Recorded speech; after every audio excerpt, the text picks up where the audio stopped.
पिछले दिनों जो बिलासपुर में गोलीबारी की घटना हुई वो बहुत दुर्भाग्यपूर्ण है।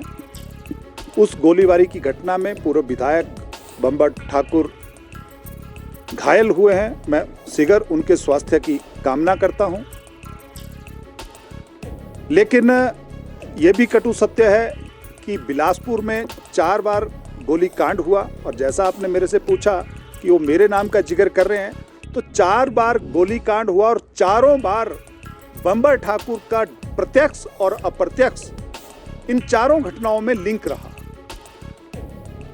और लिंक ही नहीं रहा, जो घटना हुई, पिछली घटना जो हुई थी, उसमें उनका बेटा 2 महीने अरेस्ट रहा, अंदर रहा।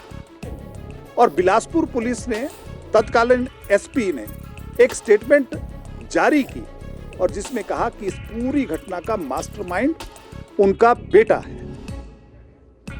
इतना ही नहीं, जब हाईकोर्ट में स्टेटस रिपोर्ट पुलिस ने फाइल की थी, उसमें सारे घटना का वृत्तांत डिटेल में किया था। लेकिन मैंने तब भी कहा था और मैंने तब विधानसभा के अंदर भी कहा था कि उस पूरे मामले की वर्तमान प्रदेश सरकार लिपापोती कर रही है, क्योंकि यह सरकार का फेलियर था, यह इंटेलिजेंस का फेलियर था कि इतनी बड़ी घटना पिछली बिलासपुर में हुई थी। लेकिन उसकी लिपापोती करने के लिए जो सरकार थी, उनके नुमाइंदे इन सारी चीजों में इन्वॉल्व थे। जब लिपापोती हुई, उसी का रिपरकशन मुझे लगता है कि ये जो घटना हुई है, ये उसी का ही काउंटर पार्ट है।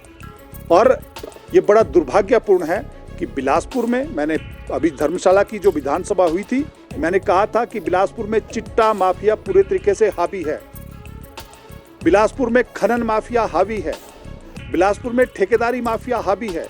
मैंने कहा था कि बिलासपुर में सुपारी माफिया हावी है। पहला इंसिडेंट हिमाचल प्रदेश के इतिहास में पैसे देकर अगर किसी व्यक्ति को मरवाने का हुआ था तो बिलासपुर में हुआ था, जिसमें पूर्व विधायक बम्बर ठाकुर का बेटा 2 महीने अरेस्ट रहा था। इससे बड़ा दुर्भाग्य कुछ और नहीं हो सकता। तब मैंने कहा था कि सुपारी माफिया का अगर पहला कोई केस तो बिलासपुर में हुआ, इसलिए इसकी उच्च स्तरीय जांच होनी चाहिए, इसमें किसी को बख्शा नहीं जाना चाहिए।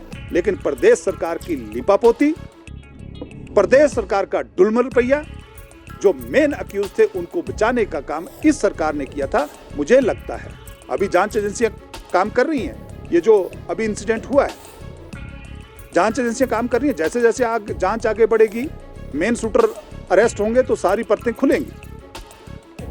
लेकिन कहीं ना कहीं ये सारा उसी का ही काउंटर अटैक तो नहीं है। इन सारी चीजों को डेप्थ में एनालाइज करना चाहिए। दुर्भाग्यपूर्ण है कि वर्तमान प्रदेश सरकार, जिसका इंटेलिजेंस फेलियर, कुछ दिन पहले बिलासपुर में कुछ लोगों को इस हमारी पुलिस ने डिटेन किया था और उस दौरान कुछ हथियारों की बात पकड़ी गई थी कि कुछ हथियार मिले, कुछ रौंद मिले, कुछ और चीजें मिली। एक नहीं 2-3 लोग पकड़े गए और डिफरेंट डेट्स में पकड़े गए।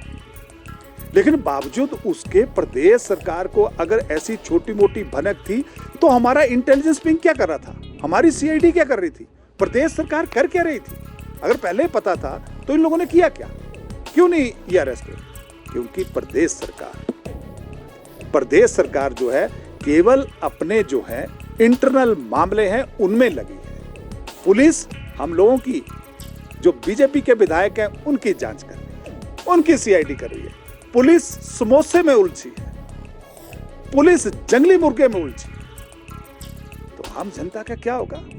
जो इंटेलिजेंस का काम इन ऐसी गतिविधियों के ऊपर नजर रखना है कि प्रदेश में लॉ एंड ऑर्डर की स्थिति तो नहीं हो रही है, और मेरा जिला तो वैसे बॉर्डर जिला है। तो प्रदेश सरकार का ये जो लॉ एंड ऑर्डर के ऊपर पॉलिसी है, ये बिल्कुल टोटली धराशायी हो। आप देख रहे हैं हिमाचल न्यूज़ 24।